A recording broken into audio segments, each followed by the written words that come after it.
Everybody, what's good? It's El-Mahdi Holly. It's your state representative, and you know it's that time.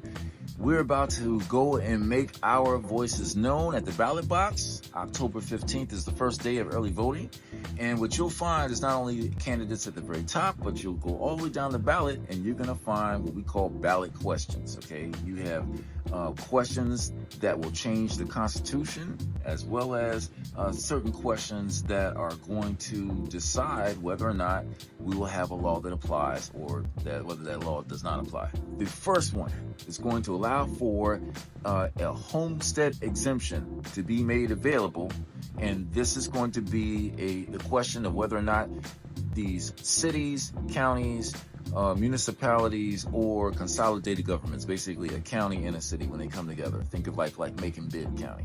You'll make the decision for them on whether or not they'll have an opportunity to apply a homestead exemption. So it's real easy. Homestead exemption, basically property tax and exemption, meaning they won't have to pay it, okay?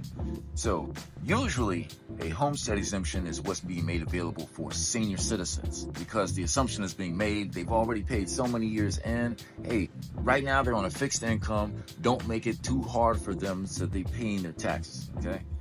Why is this important? Well, you think about it. With inflation climbing, well, guess what? Now, when that house, the value of that house now increases, that's more tax dollars that local government is going to be able to take in.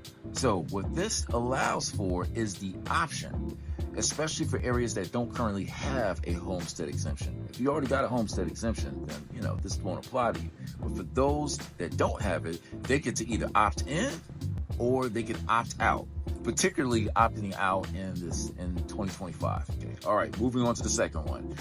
Georgia currently has a tax tribunal. What this question is asking you is whether or not you want there to be a Georgia tax court.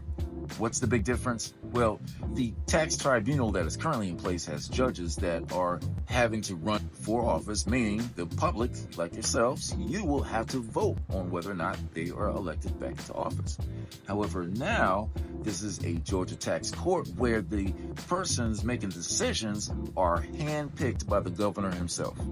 These are political appointees, not persons who are elected by the people.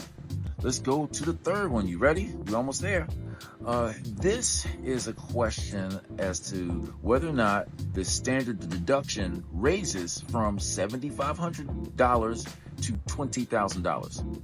Why is that important? Well, it's a bone for small businesses, right? Many times small businesses are paying lots of money for office furniture, for computers, and just small technology. Well, right now, the way it stands in the law, if it is above $7,500, they still have to pay like property taxes, okay? But if it's under $7,500, they don't. Well, now this asks for an increase to bump that from $7,500 up to $20,000, okay? And you got to think too, remember, when they buy these items, there's a sales tax that's already included, okay? But this standard deduction means it's just like when you file taxes and you have that standard deduction, now they won't have to pay additional taxes on that. If you have any more questions of me, please get at me. You know, I'm always available. Go to 𝗧𝗛𝗓𝗏𝗏𝗏𝗏𝗏𝗏𝗏𝗏𝗏𝗏𝗏𝗏𝗏𝗏𝗏𝗏.com, and please connect with me. Hopefully this was helpful. Y'all take care.